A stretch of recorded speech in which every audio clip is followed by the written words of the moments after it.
Vinay, founder and CEO at The Health Factory. And today we have Jos, the mad scientist. And we're going to address a couple of questions that we've been asked frequently by our consumers.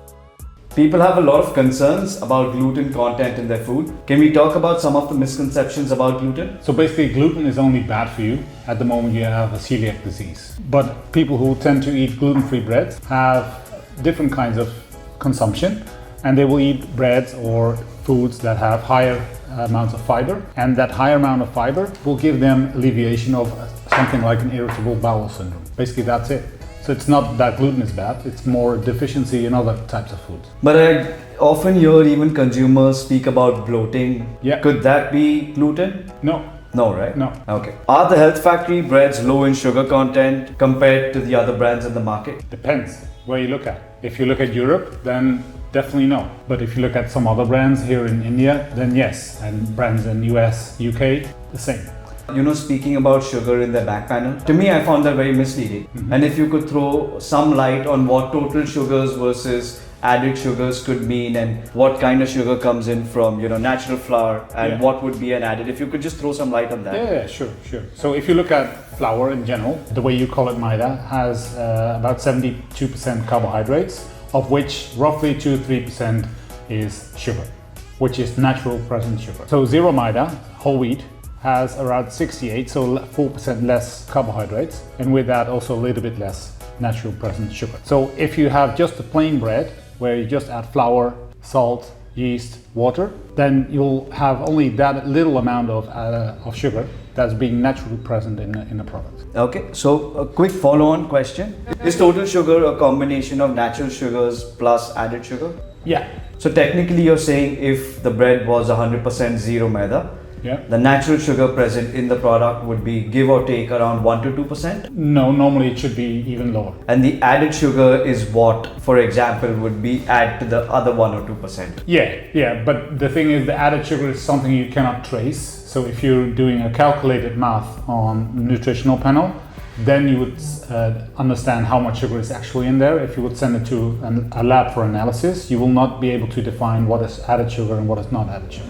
So the other day the brand that we were looking at, and it was saying total sugars were 11, of which added sugar was only 1 to 2%, and technically that, to my understanding, meant that 10% would be natural sugars. However, that for me was a little difficult to digest basis all the kind of work and the extensive research, science that we've done together in the past. Yeah. Am I right? It doesn't seem to be in sync. Yeah. If you look at what naturally is present in whole wheat, and especially in zero maida, that you have around 10% of natural present sugar. Awesome, thanks for that. Our pack mentions that the breads have a shelf life of 3 to 5 days, but you also say that it's got no preservatives. How is this achieved? Basically, we're using what nature gives us. So nature gives us fermentation products. That means that if you have a fermentation product, which could be beer, for example, but it's also yeast. Yeast is also a fermentation product. And if you use yeast in combination with flour, you can get bread. So if you have a fermentation product, one of them is giving acids. And those typical acids can help us preserve a bread for a longer period of time. And to make a product more fresh, we use a thing called enzymes, which are basically proteins, which are present in a lot of type of food. Think of pineapple, in which you have a combination of bromelain, which help you digest food even better. So we use that type of technology to help to make our bread fresher for a longer period of time. Another tricky question we often get asked: the numerous hundreds of trials that we've gone through behind cracking the zero maida. Is your bread truly zero maida? My bread today is zero maida, and I think the trick is that it's something that replicates what I eat back home. So I come from the Netherlands, as you know, and it's a type of product that we consume every day, and not one times, but multiple times of bread. So on average, a person eats 6 to 8 slices of bread. By bringing that type of product to here, which started as a service product, adding a little bit of added value to the consumer who ate the multi-protein bread. And with that, we just made sure that we had the opportunity to go as clean as possible. So using enzymes, which are also the nature's helpers, facilitate the process in which the product can rise, which in the past you couldn't achieve. Of course, the protein that is present in wheat, gluten, which we talked about before, and together with yeast, the right type of fermentation process and conditions, we're able to create something that has been unique for India.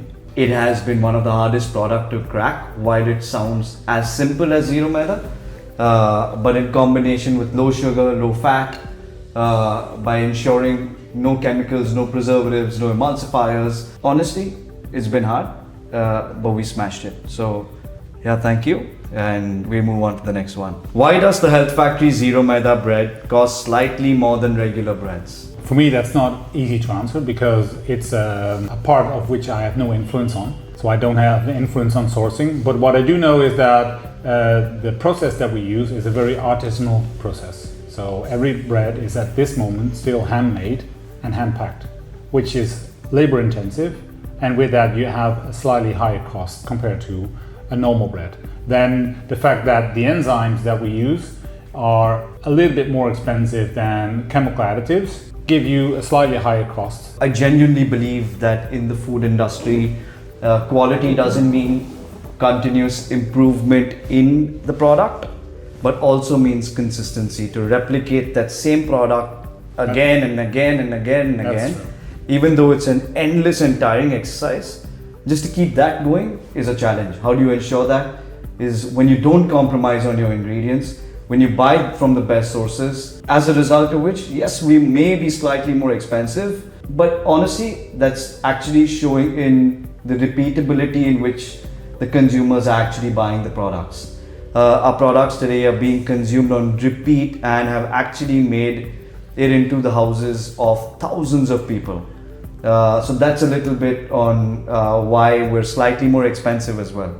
Why are the Health Factory breads sizes smaller than the regular breads out there? For me, a bread should be 800 grams. and it should be this long. That's how much bread is consumed across the world, just so that everyone knows. 800 grams, that big a size, and that's the kind of consumption bread has. And we're taking a dig at, just the way bread is looked at in the Indian market, trying to make it more efficient, trying to make it more nutritious, so that we can provide for just better health overall in the country.